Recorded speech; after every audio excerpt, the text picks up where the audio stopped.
Hi, welcome to our first ever live Facebook tasting. So I'm Allison from Les Amis de Fromage in Vancouver, and welcome and thanks so much to all of you for joining us tonight. This is our first time doing this, so it's a little bit of a learning curve. I'm kind of famously the low-tech girl, so we'll see how this all goes. Thank you so much to Marquis. John Ellison and Marquis was really helpful in choosing some wines for our tasting tonight. And the idea was we would do one varietal per tasting. I figured since there was mostly only two people doing the tasting together, since we're not allowed to get together with too many people right now, it would be nice to just stick to one varietal. We don't want to have to try to open 4 bottles of wine for just 2 people. That seemed a little bit crazy. So we're trying one wine, and I thought that it would be fun to try the difference between an oaked and an unoaked Chardonnay, and to see how the cheese worked with those wines, and maybe why one worked better than the other. I tried the wines earlier, all delicious. So I have all 4 wines, lucky me. And I thought we'd try them and sort of see, the unoaked ones, they seem a little brighter and a little bit more acidic.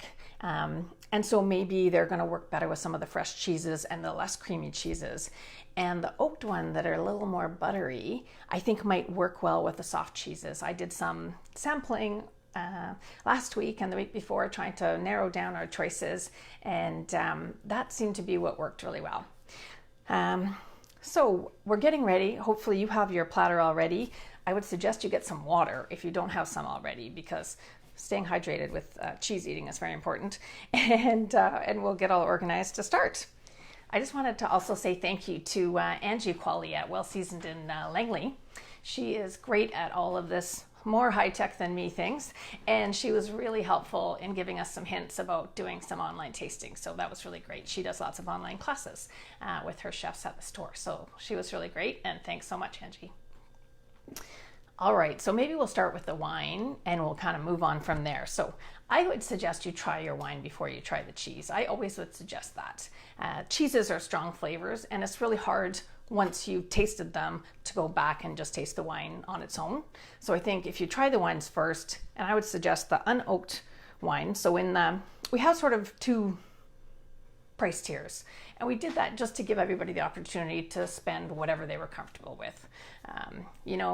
Nothing says that the more expensive wine is better and the less expensive wine is less good. It's just whatever everybody's comfortable with. But I'll try them maybe in order. So this is the unoaked. The name I really am having a hard time with. It's called, what is it called, Joe? Just a minute now. Here, I've got my wine notes. Yes.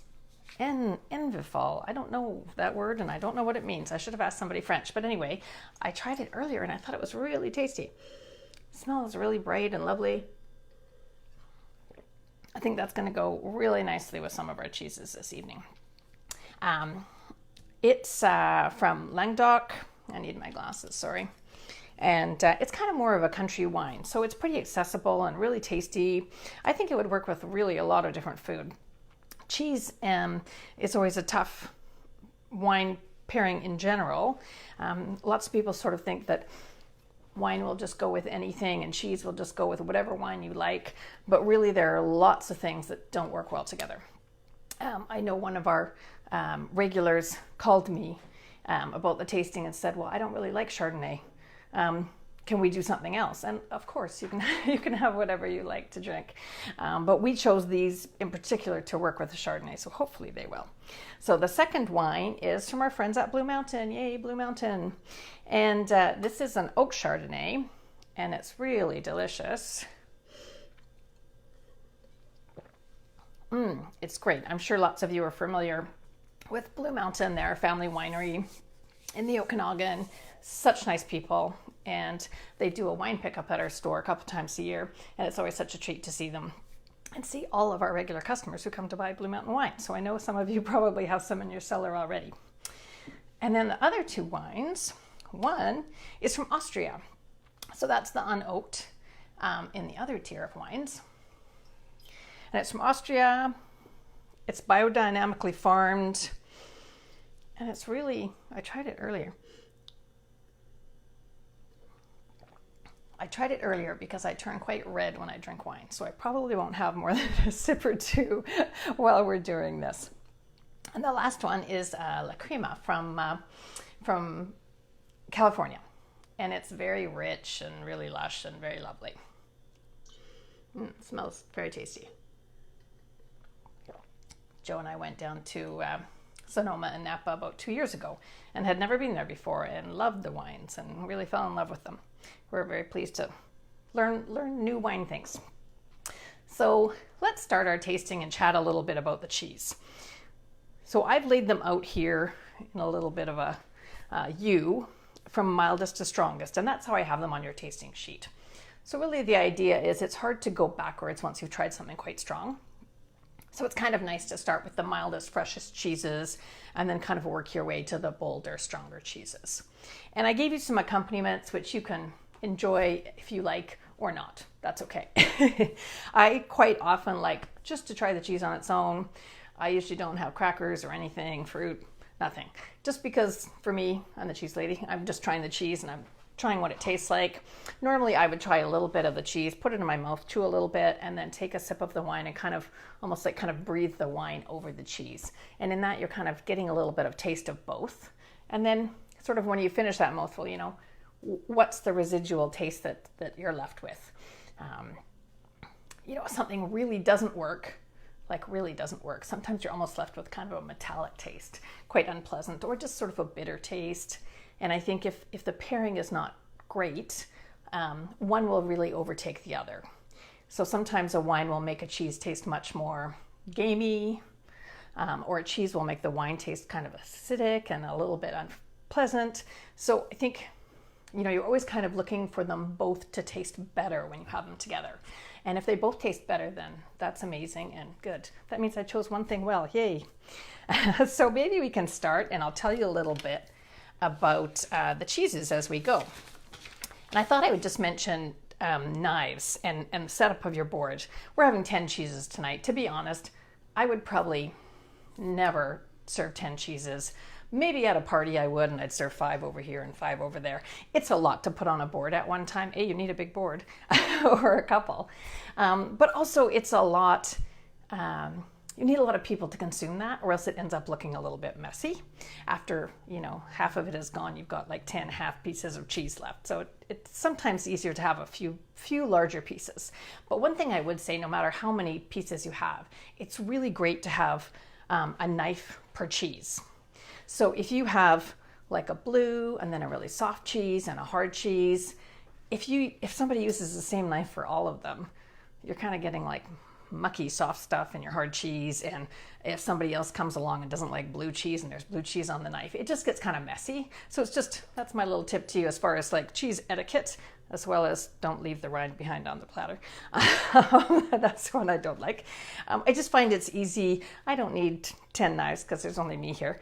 But I think like if I was going to serve 5 cheeses, I would try to have 5 cheese knives. And you know, it doesn't need to be a fancy knife. It can just be a paring knife or a butter knife.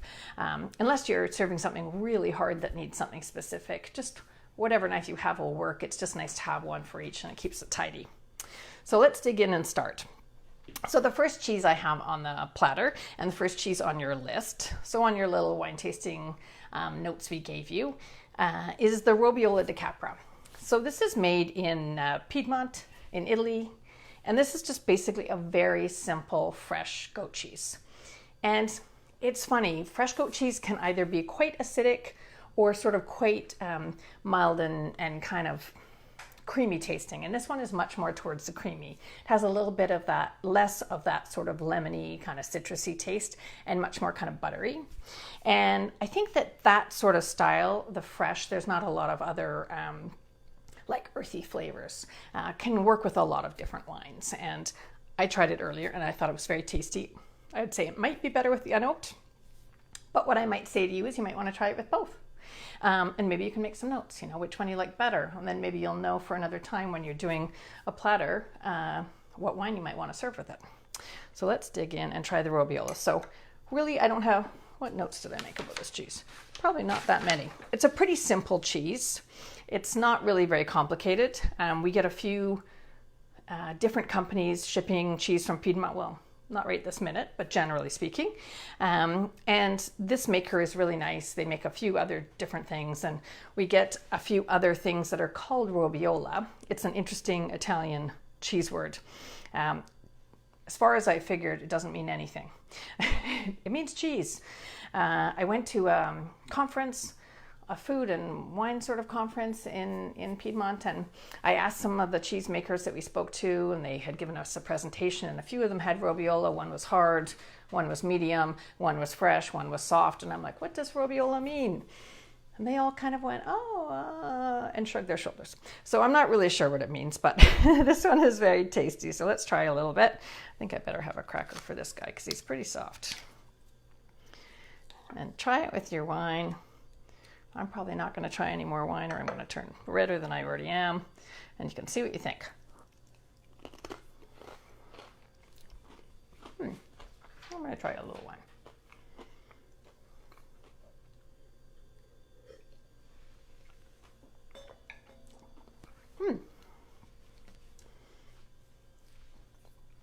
To be entirely honest, I'm not the biggest goat cheese fan.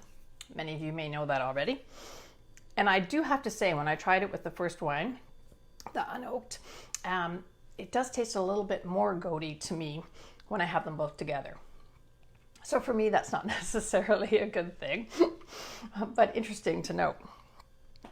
So the next cheese, you may have noticed when you unwrap that, next cheese is called Baskeriu. And you may have noticed that it has a strange kind of slightly fishy smell on the crust. This is totally normal. Seems slightly odd. If you're used to eating sheep's cheeses and buying them, you may have noticed it before. It's a pretty common thing. And it's just a bacteria that is on the outside of the cheese. It's not a, I can't read that. Sorry. It's not an off thing or a flaw. It's just part of what lives on the outside of these cheeses. There's quite a few from the Basque region that we get that have that same sort of slightly odd fishy smell. And this one is, you can see, quite young. So it's sort of a little bit, I'll use a knife rather than just my fingers. It's sort of like supple. It's not really brittle. It's still got quite a bit of moisture in it. And it's going to be a sort of milder Basque style. So the Basque sheep cheeses tend to be quite sort of buttery and a little bit fruity, and they're not as sort of sharp or gamey. I find them quite delicate, and so they can be really interesting with a lot of different wines. And the only thing you don't want to do is you don't want to start it with something that's just going to overpower it, because it is a little bit more subtle. So dig in and try that one, and I'm going to read this question. See if I can read Joe's writing. Hillary asked a very good question. How do you choose which knife for which cheese? Very good question. I mean, if you just have regular paring knives, then you just use what you have. There are a few styles that are really good. This is one example. Some of the cheese knives have sort of holes or breaks in them, and they're for kind of semi-firm and semi-soft cheeses, like this Teto Papano that we're going to try in a while, and also a soft cheese like the Champfleury. And what happens is the holes make the cheese release off the knife a little easier, because you'll notice that cheese is so sticky. If you cut something quite sticky with a knife like this, it's really hard to get the cheese off. You almost need another knife to scrape the cheese off that. So there are some that are really great. And then I think there's sort of some styles. This one's not a particularly good example of it, but one that sort of has a sharper point. And then so for a very hard cheese, you can kind of start in and dig. Some people really like to have a very specific set for cheese. I just kind of use whatever we have. We have a lot of knives around our house, so whatever happens to strike me at the time I use. But I do find the soft cheese knife, this sort of soft and semi-soft cheese knife, quite helpful. There's some that have a little bit of a serrated edge, and it just kind of cuts through the rind quite well, and that's handy. So what did you think of the Baskeriu? I really like it. It's it has a very sort of buttery feel in the mouth, and but then this nice sort of just a little tanginess at the end. I love sheep's milk. Even though I don't love the poor goat's milk, I do love sheep's milk. One of my fave. I'm going to try it with Blue Mountain. Okay, that's a delicious. I think I like that combination better than my first attempt there. Do I need to tell you anything about Baskeriu? I don't think so. All right, so let's move on. So the next cheese is an interesting style. So this is Grand Crème. Here, I could put it on a little plate and bring it a little closer. So this is a triple cream. And triple creams to me are fascinating. People love them. And I think it's just the richness and they're so tasty. But the problem with triple creams is they can very, very often be a little bit sort of strong on the crust. And so they really tend to drown out any wines you serve them with. Unfortunately, people like them. So they, often will be like, oh, I want a piece of this very strong triple cream because I'm going to have a wine tasting. And then I always worry like, they're going to be at their wine tasting thinking, yuck, this tastes terrible together. And it's one of the ones that you can almost get kind of a soapy taste if it's kind of overripe. And the dilemma with triple creams is overripe isn't really that the cheese is overripe. The cheese can be delicious, but the crust can be quite strong. So one of the reasons why I love this one, the Grand Crème, is because the crust is quite a bit milder than many others, like the Délices de Bourgogne and Chateau de Bourgogne and Brillat Savarin can have quite a strong crust. This one, I don't notice any difference in taste to the crust. So it's very sort of even flavored throughout. And it's quite nice and kind of dense and fudgy. It's really delicious and rich, but doesn't have that sort of acidic aftertaste. So triple creams are interesting. They were developed in Burgundy in the 50s, really. And there's quite a few styles. The Brillat Savarin, as I mentioned before, which was named after the famous food writer. But I think this one is really tasty. This is made by a company called Delaine, and they make a lot of really beautiful cheeses in Burgundy. And this is our fave. Well, Joe and my favorite. I shouldn't say everybody in the store's favorite, but mine. So I think it would work with and stand up to the richness of the oak Chardonnay myself, but I think you should try it with whatever you think. Let's try a little bite. And on some things I would kind of hesitate to eat the rind, but I really wouldn't on this one. So you see, but that doesn't mean you should eat the rind. You can not eat the rind if you don't like it. That's not bad etiquette. That's just whatever you like. You should do what you want. Angie asks, when should you eat the rind? Good question. So Angie was just asking, when should you eat the rind and when not? Generally speaking, most cheese, the rind is edible. You'll see on the champagne cheddar we're going to have later that it's wax. So in that case, no. But really, it's an interesting question. It is hard to know. I guess I'm around cheese all the time, so I'm like, oh, it's obvious. These ones are not this one. I mean, for example, the rind on the Baskeriu, I wouldn't eat that. It's not going to taste that delicious. And even the rind on this very last cheese we're going to have, the Classicos De Genetto, it's aged with no wrapper on it. It's aged, in cellars. So it's there's sort of stuff on the outside. I'm not sure that it really adds to the tasting component, but definitely on soft cheeses, they're always sort of intended to eat, which of course, again, doesn't mean you have to eat them. I know lots of people who don't like the rind on soft cheese, and that's okay. Once you bought it, it's yours. You should do what you like with it. But I definitely would. And so what did you think of it with your wine? Hopefully it was tasty. It's weird for me to not get feedback. Nobody's telling me what they thought of it with their wine. I do find with triple creams that even though people quite often want to have red wine with them, definitely a sort of richer white wine is probably a better bet. Or like some of the wines that I talked about in the last few weeks, it might be better after dinner as a dessert wine. Because I think the strength that can really be there, especially in the Délices de Bourgogne, it can really kind of overpower your wine. And we don't ever want you to ruin your nice bottle of wine with the cheese we give to you. So the fourth cheese we're trying is a really classic French cheese. So it's a Beaufort d'Alpage. And Beaufort is made in the Savoie, and it's a mountain cheese. So mountain cheese is exactly what it sounds like, a cheese made in the mountains. Beaufort is made from the milk from Tarentaise cows, which is a common breed in that area. There are other Savoie mountain cheeses like Abondance, which are also made with Tarentaise milk. Part of what makes them different from time to time, I guess, especially with this style of cheese, because it's a very big wheel. It's 40 kilos to begin with.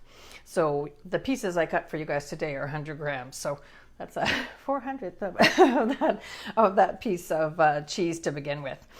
And it really depends on the age. So this is an alpine milk. So it's actually made in alpine chalets, like when the cows are grazing up the mountains in the summertime.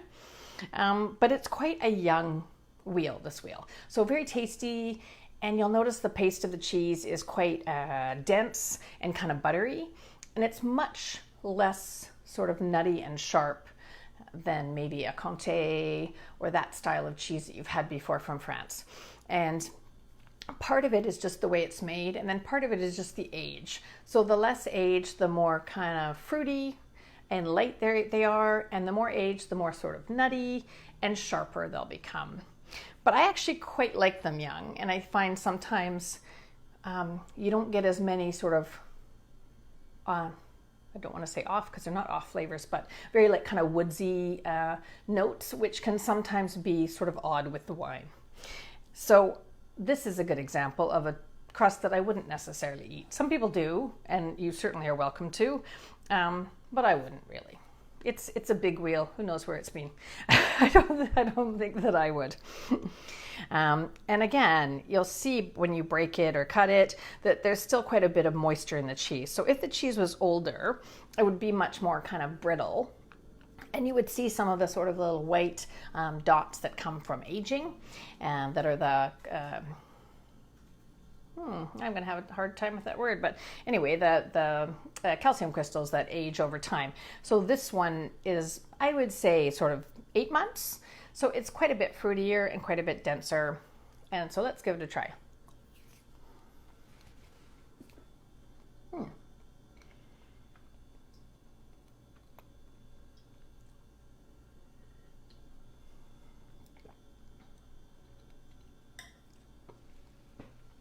Tasty. I think unoaked or oaked would work really well. I think it's a fairly easy cheese to pair because it's not so crazy strong, and it doesn't have any kind of sort of funkiness to it, but still lots of flavor. This is a very traditional cheese. It's an AOP designated cheese, so any of you who know about wine designations that are AOP, like Champagne that has to be made in Champagne. Beaufort is the same. Beaufort has to be made in the Savoie and has to be made from milk from specific cows and has to be made in a certain way. And I know I've talked to people in that area at a cheese conference a little while ago, a year or two ago, and they said that they find now it's becoming harder and harder to find, even within France, that less people are making it. And the livelihood of cheese making on a farm, on a small farm in the mountains, is quite a hard life. And young people don't necessarily want to stay there doing that. So the fellow I spoke to who was from that area said that his concern is that, that cheese will die out over time because really the next generation doesn't want to take that over, which is very sad from our perspective and from yours, I'm sure. I'm going to have a sip of water here.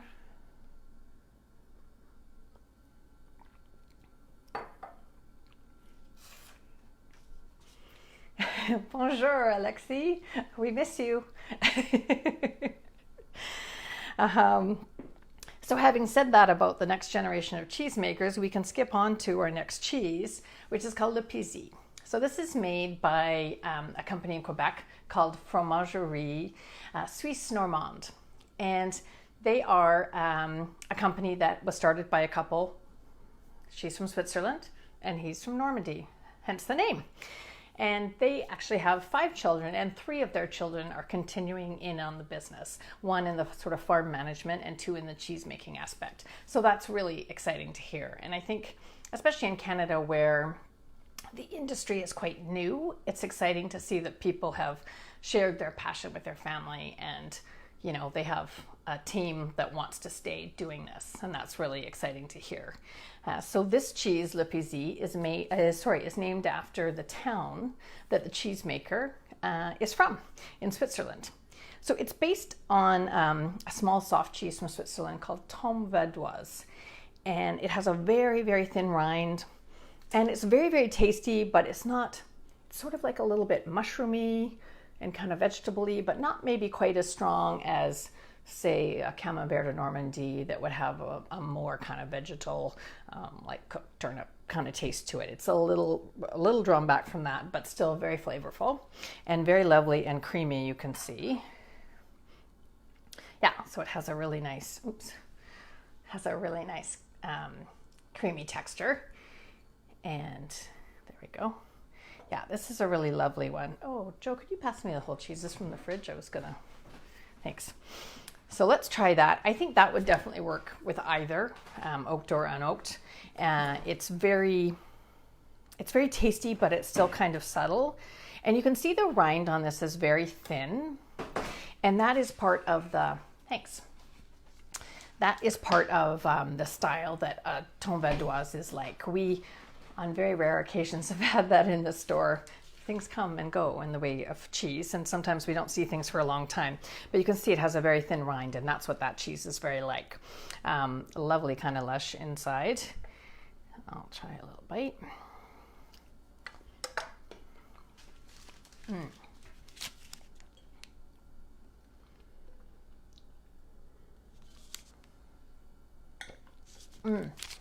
I think that's very tasty together.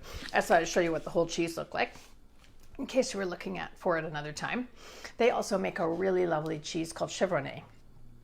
And it's basically a very similar cheese, only made with goat's milk. So they actually have, goats on their property. They have around 300 head of goat. And then their neighbor has dairy cows, and that's who they buy the cow's milk from. So a lot of the cheeses that they make are goat's milk from their own milk. So, but they're both very, very tasty and very similar style, with this really fine rind and a very nice kind of creamy texture without it being like overly crazy, very flavorful.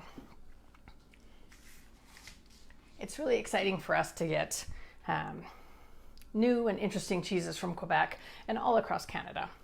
The cheese making world in Quebec is really booming, and it's very nice. It's like some of the cheesemakers have been there longer, some less time, but they're sort of always developing new things. And I think it's exciting from us, from the perspective of the store, to have new things to introduce to people. And just new ways to get the cheese. Quebec, even though we're in the same country, is still a long way from us. So we have to be buying enough from people to make it make sense financially to be able to ship the cheese. They have to become refrigerated. So, you know, it takes a little bit of a volume to make it make sense. So there's some companies that are sort of conglomerating from small farms and then shipping as one, which is really helpful. All right, so I have another few Quebec cheeses as our next cheeses. This is Teto Papano. So this is a wash-dried, medium textured cheese from Quebec. You know, that's a very common style in Quebec. And I was chatting with somebody in the store the other day, and they said, well, why don't you have this one? And why don't you have this one?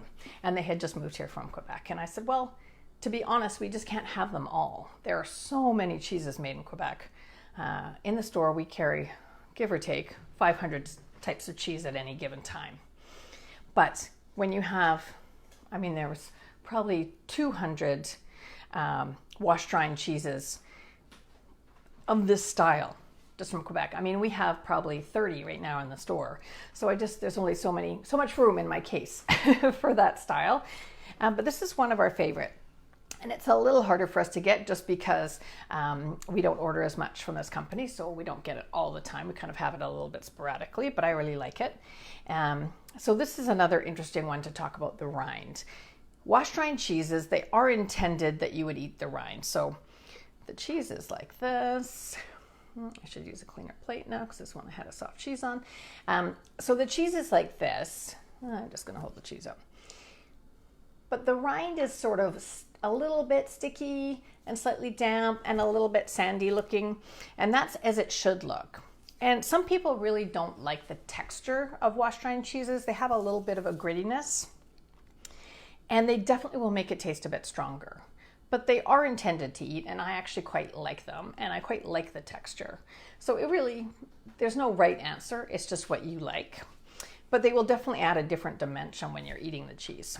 This one has a really nice kind of grassy note, almost like a little bit like hay and, I don't know, like green peanuts a little bit, like a little bit earthy.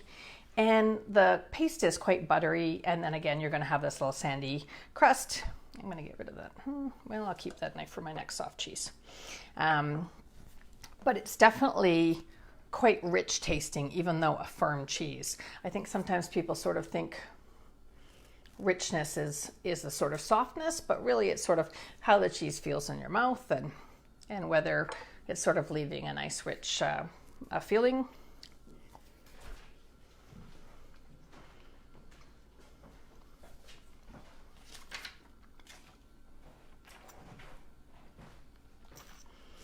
So somebody asked an interesting question. Are we having a hard time getting cheese right now? And that is an interesting question. These are interesting times in business for sure. So far, no, we haven't been having a difficult time. The only thing we've been having trouble with is fresh cheese. So things like buffalo, mozzarella, and burrata. Because of course, things coming from Italy, and especially things that are flown from Italy, have not been coming. Although this week we actually got our first shipment in 2.5 months. But generally we aren't. However, I know I have 2 orders that are not coming. Normally the way a lot of our cheese comes is we pre-book it. We pre-book it 8 weeks ago. It arrives in Montreal this week. It comes to us next week. So basically it's a 9-week process by the time we get the cheese. And I guess if they don't have enough cheese to make a proper container to make it functional for them, then the importer just doesn't do an order. So 2 of my orders I know coming this next month aren't coming at all. But I think that there's enough that is coming that I don't think it will be, like the showcase is empty, but it will definitely be more challenging.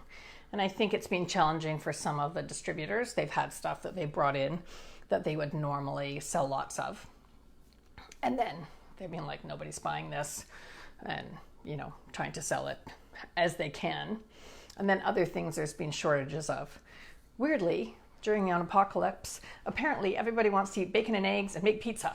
So we've been selling a lot of mozzarella. Who knew? But I think so far it hasn't been terrible for our supplies. We always have challenges in supplies. There's always things that just don't arrive for no reason whatsoever. There's never any reason given. It's just like, it's not here. So we're kind of used to that a little bit anyway. So we manage with what we do have. We're always so happy when we get cheese that no matter what it is, we can find a use for it. So this Teto Papano is from a cheesemaker called Fromagerie Montebello. And they've only been in business since 2011, which I think is really remarkable. It's just really not that long a time. And all their cheeses are really like tasty and very well made. And I think my understanding is that it's a business a cheesemaker started with a person that they met who was a financial person, an accountant. So the accountant person runs the business aspect, and the cheesemaker can concentrate on the cheese making, which sounds like a great answer because we all have our strengths in business and you can't do everything. And running a cheese making operation is a huge undertaking. So imagine that you're trying to milk animals and take care of a farm and make cheese, and then you need to go to the farmer's market, or you need to get your cheese to a supplier, or you need to deliver to restaurants. It's a pretty huge undertaking. So I think I like the idea that somebody who's good with the numbers and can deal with banking and can fill out forms and do all that part of it can take care of that and leave the cheesemaker to do what they're best at, making excellent cheese. So the next cheese, I said to Joe earlier, even on the website of the company that makes Champfleury, they don't really say anything useful about it whatsoever.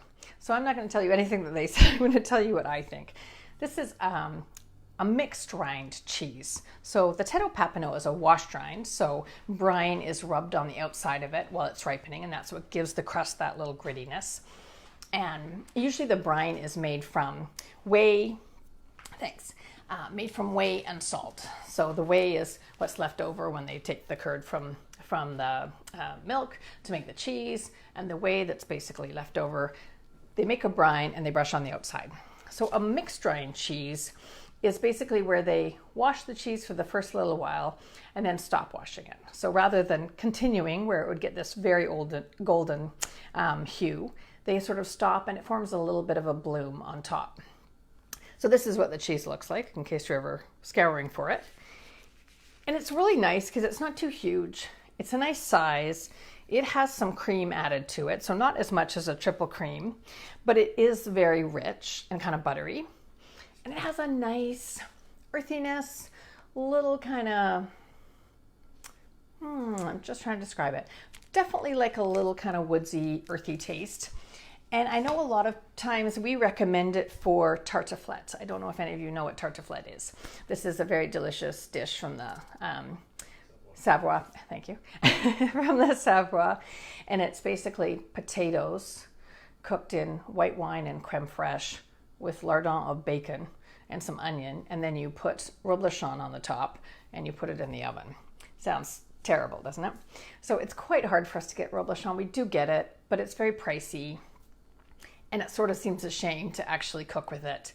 But this makes a great substitute. So you actually just turn it this way and cut it down the center. So you have two flatter pieces and you just put it on the top of the pan once you've made all the other delicious concoction of potatoes and things that are good for you, and pop that in the oven. And it works really well. And it has some of the same nice kind of earthiness that reblochon has. Is it the same? No, absolutely not. But definitely, I think in that application, it would work really well. So that's a tasty one. So let's see, I'm going to use my soft cheese knife and get in there. So quite often you'll see, and maybe you will have noticed, that the cheeses that have cream added, so the Champfleury and the Grande Crème, so Grande Crème, I didn't really say that, did I? But triple cream means that they actually have added cream back to the milk when they're making the cheese. And the same, they've added cream back to the milk when they're making the Champfleury. They get very soft and buttery, but they tend to not be as runny as the Le Pizy, which is just a single cream. And it's an interesting thing because I think people think runny equates to fattiness, and it really doesn't really have anything to do with anything. It's just the style of cheese. Out of the fridge for a long time, this would certainly be very kind of buttery and spreadable, but it definitely has some structure to it. I'm going to have a little smaller bite than I generously took for myself.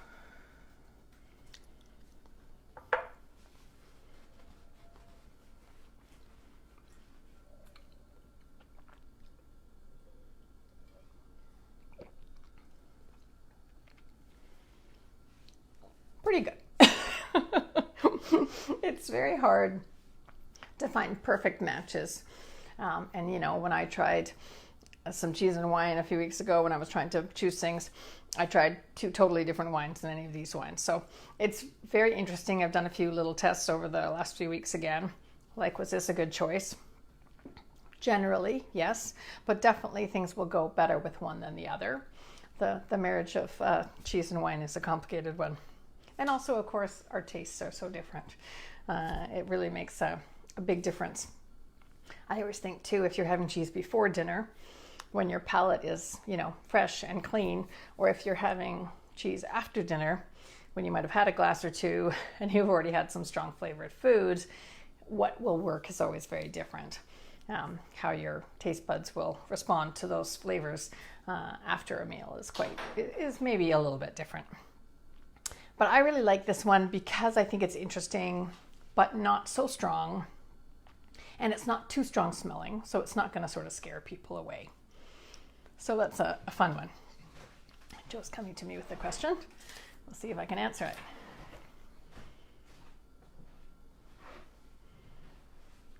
Aha, so Joy is saying that she thinks overall the oaked wines pair better. And I think so too, actually.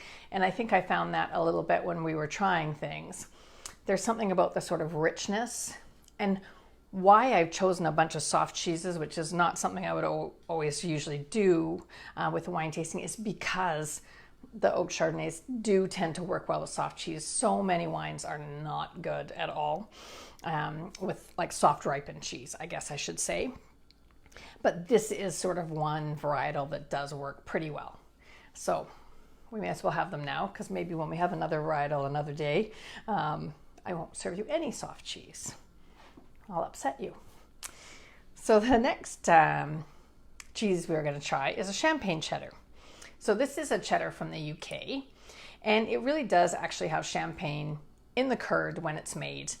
And I'm sure, as we talked about with the AOP thing, the names of wines are very fiercely protected. And so it actually has champagne, not sparkling wine, but champagne in the curd, and that's the only reason they can use that on the label. And it's partly because of that. It has this interesting kind of little sort of fermenty kind of taste, but also because you'll notice the cheese is waxed. Again, don't eat the wax, won't taste good. But because of the waxing, the cheese tends to keep more moisture. So even though it's aged and you get the sharpness of the age, you tend to not get the same kind of loss of moisture, and it doesn't become the same crumbly style that you tend to see here. Like our Quebec 3 and 5 year. Now this isn't quite that old, but still you've got lots of flavor, but none of the sort of crystalline texture, more smooth and quite creamy texture. What about fat? That's a good question. Joe's asking me fat compared to other cheeses. Well, just in general, which I'm sure many of you know from coming to classes at the store, in Canada we tend to think of cheeses. Cheddar is just like a general cheese. It's okay. And then fancy French cheeses are bad for you. And in actual fact, cheddar has a lot of fat in it. But definitely this would be a little lower in fat than a very aged cheese. So a very aged cheddar, like a 5 year, it's lost a lot of moisture, but it never loses its fat, never really loses its salt, which is why sometimes the flavors seem very concentrated. So this one would be definitely lower than that. But cheddars really are not low fat cheese at all. So if you're avoiding brie and eating cheddar, you're not doing anything good for yourself. Well, I mean, unless you like them better, in which case then you are. I think about cheese the way I think about most food, which is if you know the cheesemaker, the style of cheese, and you know that they're made of good ingredients, most of these cheeses on this platter, all of them, pretty much I can say, they're milk, salt, and rennet. They're like 3 ingredients and maybe some cultures to cultivate the crust. And other than that, that's all they are. They're very simple products, and I don't think that could be bad for you. It's like butter compared to margarine. I say butter wins out every day. So I would try the champagne cheddar. I thought it went really, I just tried it on kind of a whim, and I actually weirdly thought it went quite well together. I think cheddar sounds boring to people, so they often are like, oh, I don't want something that boring for my wine tasting, but actually it quite often works pretty well with wine. Let's try it out.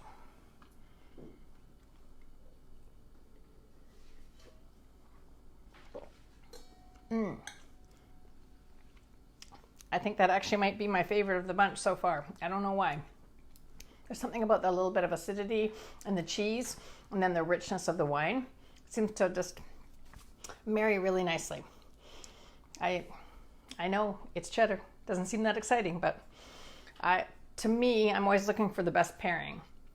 Whether the cheese is exciting or not, if it's good cheese and it pairs well, then that's what we're looking for. So the next cheese, I'm sure you've all heard of Cambozola. It sounds pretty grocery store, I realize. But I think it's a pretty interesting cheese. It introduced probably a whole generation of people to eating blue cheese and being open to trying other blue cheeses.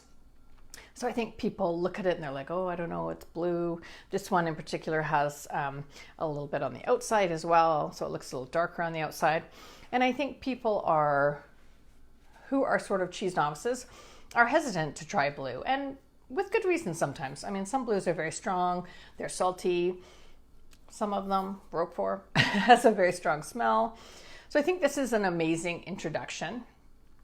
The idea of Cambozola, it's made by a German company, and the idea was that it was a combination of Camembert and Gorgonzola. And really, this style of blue cheese is a pretty new style. It's not traditional at all. So I would say 50s, 60s, but I would guess more like 60s. And so things like Brest Bleu or Bleu Dauphin, Bleu Brie from Quebec, all of those are sort of the same style. They're a cheese that's made as a soft cheese, and then the blue is actually added after the fact. Because if they were to add the blue bacteria while the cheese was in curd form and then make a soft cheese, it would turn blue on the outside, and it would be not sort of white and downy on the outside as a brie is.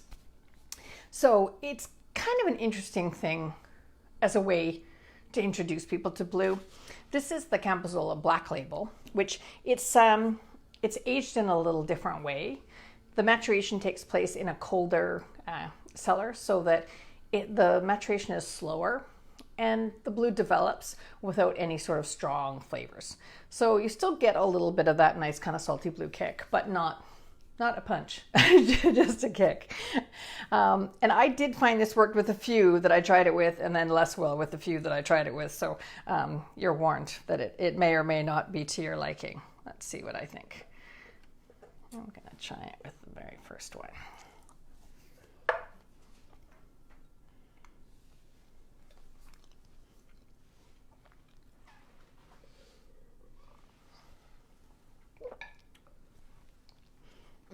It works. It does bring out the sort of slight bitterness of the blue. So it sort of depends on how much blue you like. But it definitely has a nice kind of rich taste. I feel like it might be better with the oaked. I'm going to try one more little bite. Oops. Maybe.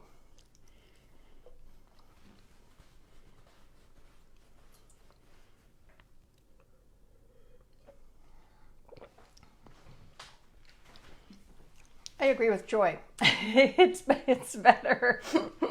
It's better with the oaked. It's an interesting thing. You sort of wouldn't think how the wine is treated would have that much of a bearing, but how the wine is and how it tastes to you and how it affects your taste buds really makes a difference between the marriage of these cheeses. So it does make quite a big difference. So the very last cheese on our board is called Classicos De Genetto. So this is a cheese from Sardinia, and it is made with cow and sheep's milk. We have quite a few mixed milk cheeses from Italy. I used to have a few from France, some goat and cow together, and I have very few these days.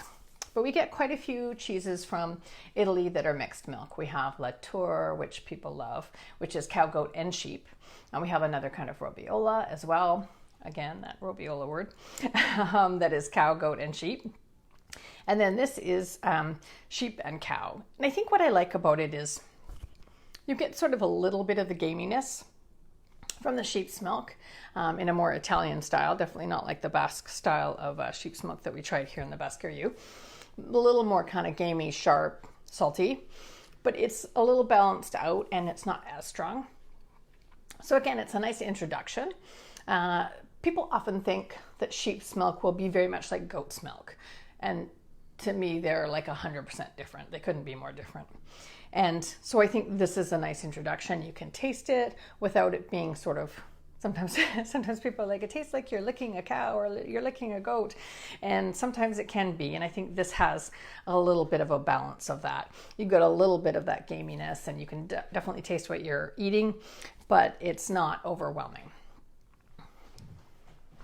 Bring me a question. So are you getting full yet? I know some of you have charcuterie too. I didn't bother. I can't manage that many things at one time. This is too much for me. All right. So I think because of the little bit of saltiness and sort of sharper flavor, I think it might actually work with both of the wines. I'm going to try both and we'll see what happens.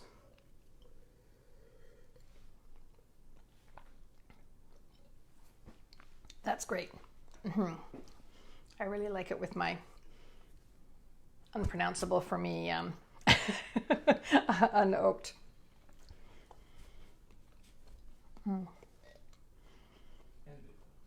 Envyfol? Seems like a funny word.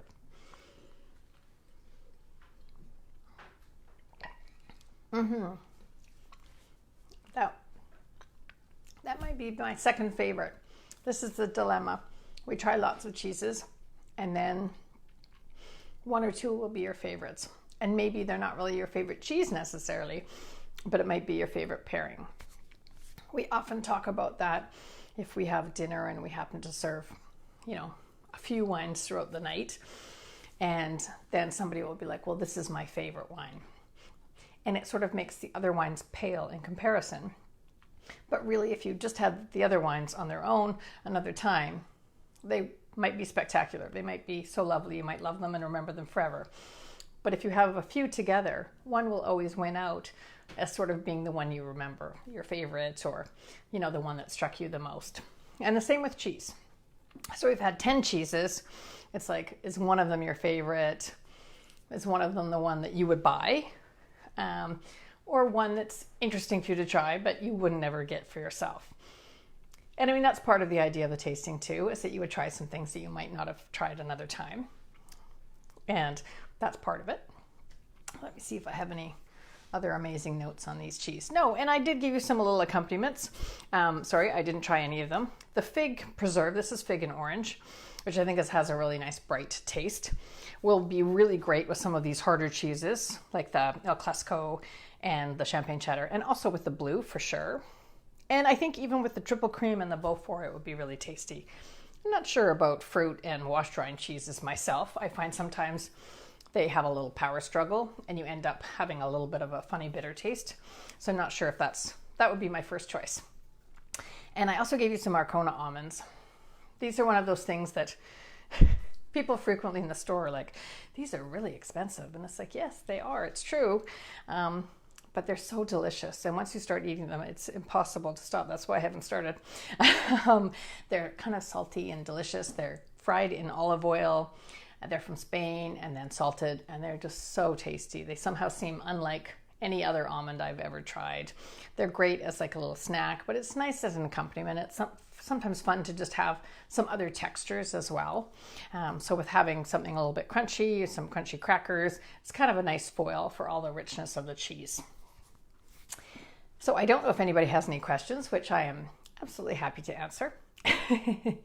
And I just wanted to say right now, thanks so much how great everybody has been coming into the store. We've missed seeing everybody. We've been doing a lot of phone orders and email orders, and we've really missed having everybody in the store, being able to chat with people, but everybody's been so respectful, and our staff and team at the store has really appreciated it. So thank you to everyone. Sorry? You have one more cheese still. No, I don't. You have Stagionato? I just did that.